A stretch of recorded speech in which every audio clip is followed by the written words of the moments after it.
Bonjour et bienvenue pour la première émission BioM créée par le syndicat des biologistes.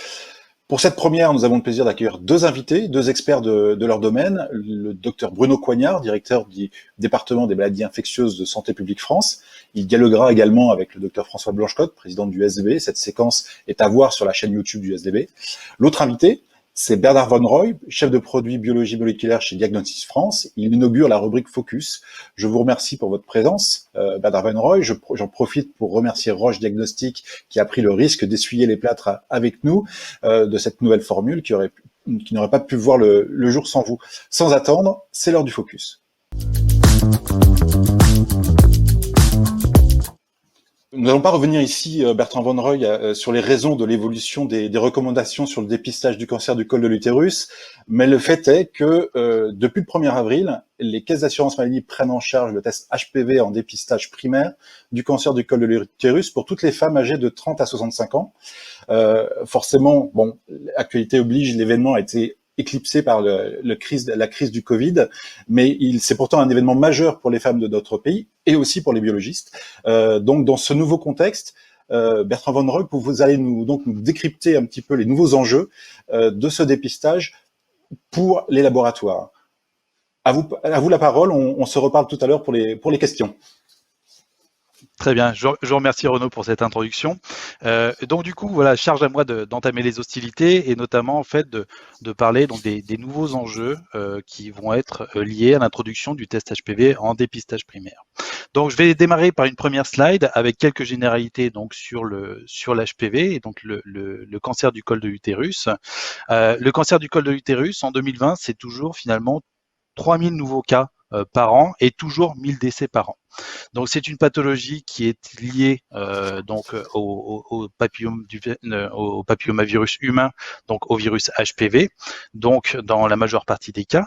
Et également donc c'est un virus qui est relativement banal et qu'on va pouvoir retrouver dans la population générale, donc, avec 80% des femmes qui au cours de leur vie sexuelle vont être infectées par un papillomavirus humain.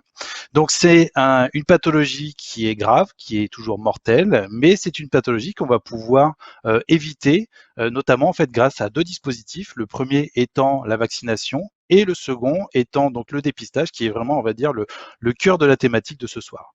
Donc sur la slide suivante, on peut voir que finalement, les limites actuelles du dépistage du cancer du col de l'utérus, la première des choses, finalement, ça va être le fait que la couverture vaccinale est toujours insuffisante en France. Donc les autorités de santé font le nécessaire pour essayer d'améliorer cette couverture de dépistage et également d'étendre la couverture du dépistage, notamment par la vaccination également donc des petits garçons, mais elle est toujours insuffisante pour pouvoir après bénéficier au plus grand nombre et pouvoir éradiquer complètement ce virus. Le second élément est notamment le dépistage en lui-même. Donc, on est sur à peu près 60% de participation au dépistage. On est toujours sur un dépistage qui est volontaire. Et donc, du coup, après des tranches d'âge, on va avoir différents pourcentages de dépistage, de participation à ce dépistage, mais ça reste toujours insuffisant. Et donc, il y a une réelle volonté des autorités de santé de pouvoir améliorer ces chiffres. Et le dernier point, donc, qui est le dépistage en lui-même, qui jusqu'à présent était réalisé donc par la réalisation de la cytologie. Et donc, ce dépistage va être amélioré notamment par l'implémentation donc du test HPV en dépistage primaire, comme on va le voir dans les slides suivantes. Donc, les mesures prises par les autorités de santé, la première, c'est vraiment l'organisation du dépistage. Donc, ce dépistage organisé, vraiment, l'objectif étant de pouvoir passer donc de 60% à 80% donc de participation et de couverture au dépistage. Et donc, en fait, l'objectif étant de réduire donc de 30%, que ce soit l'incidence ou la mortalité du cancer du col de l'utérus à 10 ans. Donc les modalités, c'est vraiment la première modalité, ça va vraiment passer par de l'information et notamment de pouvoir aussi mobiliser tous les acteurs de santé, donc autour du dépistage, finalement mobiliser également sur qui peut réaliser donc ce dépistage du cancer du col de l'utérus. Et la première des choses, c'est de pouvoir en parler aux patientes, que ce soit le médecin généraliste, que ce soit le gynécologue ou la sage-femme, directement en parler aux patientes et pouvoir dire que ce dépistage est possible, parler de la pathologie. Le deuxième élément, c'est vraiment également donc l'information directement des patientes par le biais de campagnes d'affichage, par le biais d'informations de spots télé ou radio, mais également en fait par les invitations donc des patients qui n'auraient pas reçu de remboursement dans les 3 dernières années. Donc sur la slide suivante, on peut voir comme quoi finalement ces mesures sont en cours d'implémentation, donc le dépistage organisé, mais également en parallèle va être mis en place donc une amélioration donc de la sensibilité du dépistage et notamment en implémentant le test HPV en dépistage primaire. Donc, comme l'a précisé Renaud en introduction, c'est une modification qui finalement est passée un petit peu inaperçue compte tenu du contexte, notamment avec la crise Covid. Mais par contre, au niveau des évidences scientifiques, les évidences sont là. On a différents pays, notamment en Europe, nos voisins les plus proches, sont passés au test HPV en dépistage primaire depuis des années. Et donc là, on va dire que depuis milieu de l'année passée, donc il y a une réflexion qui a été menée par la HAS avec des recommandations qui ont été émises, notamment en fait en modifiant donc les recommandations. Notamment, on va passer d'une cytologie tous les 3 ans pour les femmes de 30 à 65 ans à un test HPV tous les 5 ans pour ces femmes-là de 30 à 65 ans. Pour les femmes les plus jeunes, les 25-30 ans, finalement, on ne change rien, on reste sur un dépistage par de la cytologie PAP. Donc il y avait différents points importants qui avaient été notifiés, notamment le fait que les laboratoires puissent être accrédités et également en fait d'autres éléments qui sont plus techniques, notamment l'utilisation en fait de techniques ADN ou après la présence d'un contrôle de cellularité. D'autres éléments ont été soulevés, notamment la notion d'autoprélèvement. L'autoprélèvement étant, l'objectif étant vraiment de pouvoir améliorer la couverture du dépistage et que toutes les femmes qui étaient non répondantes, pouvoir faciliter l'accès au dépistage et après, pour toutes ces patientes non répondantes, pouvoir proposer une solution qui soit technique, qui soit facilement implémentable et directement réalisable au sein du laboratoire. Donc, toutes ces modifications ont été menées au cours de l'année passée et pour une implémentation au cours du 1er avril. Et donc là, on voit très bien au niveau de la frise qui est présentée ici, on tombe vraiment dans cette période de crise Covid où l'actualité a été largement balayé donc sur la crise Covid et que finalement ces modifications de modalité de dépistage du cancer du col de l'utérus est vraiment complètement passé à la trappe. Donc la slide suivante présente le premier défi étant vraiment de la communication. Communication à la fois auprès des patientes, leur expliquer comme quoi le dépistage a changé, le dépistage est finalement moins fréquent, le dépistage est plus efficace et que les modalités changent et que les acteurs de santé finalement vont également donc changer au niveau de ce dépistage.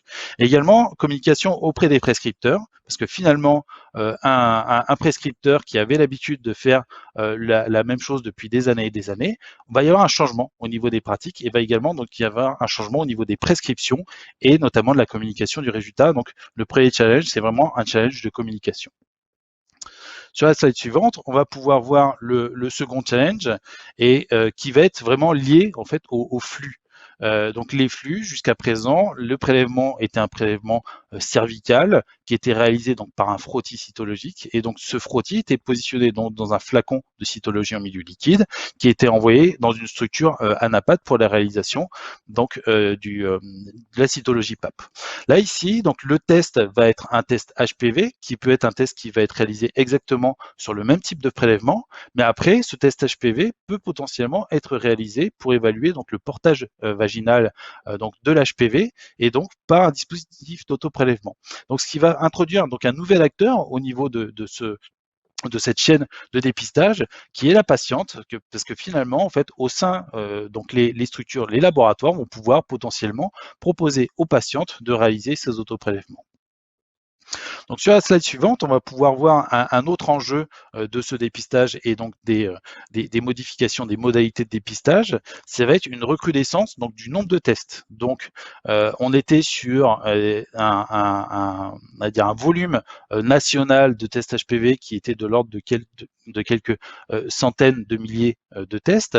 Et là, on va vraiment passer à plusieurs millions de tests HPV et donc un volume d'activité qui va être multiplié par 10. Donc ici, ce que je présente sur cette cette slide, ce sont vraiment des projections qui ont été établies fonction après à la fois des recommandations et à la fois des projections de ce qui a pu être implémenté donc dans nos pays qui ont déjà implémenté le test HPV en dépistage primaire. Et également, ça prend également en considération donc l'augmentation de la couverture de dépistage, mais finalement on voit à terme, on aura quand même une diminution donc de la volumétrie d'activité qui va être liée à l'extension en fait de l'intervalle de dépistage qui va passer de tous les 3 ans à tous les 5 ans. Mais ça, après, bien sûr, on en verra les conséquences seulement dans 5 ans. Et donc là, vraiment, les laboratoires vont devoir faire face à un volume d'activité qui va être considérablement augmenté. Donc sur la slide suivante, je présente donc les solutions Roche pour faire face à ces volumes d'activité, notamment en fait les systèmes de la gamme Cobas. On a Cobas 4800, 6800, 8800, qui sont des systèmes qui vont permettre de pouvoir traiter du moyen au grand volume. Donc les laboratoires, soit sont déjà équipés de ce type de matériel, soit après vont devoir s'équiper de matériel en capacité de pouvoir traiter un grand nombre de prélèvements. La slide suivante traite également donc de la capacité des automates à assurer la production, mais également en fait cette production, ce test HPV va imposer notamment des délais de rendu de résultats. Quand on parle de test HPV, c'est juste le premier test, parce que finalement pour les à peu près 15% de tests HPV qui vont être positifs, il va y avoir une étape de triage cytologique qui va être effectuée. Et donc, dans ces cas-là, il va falloir effectuer un deuxième test. Donc, de manière à ne pas avoir des délais de rendu de résultats qui sont extrêmement longs.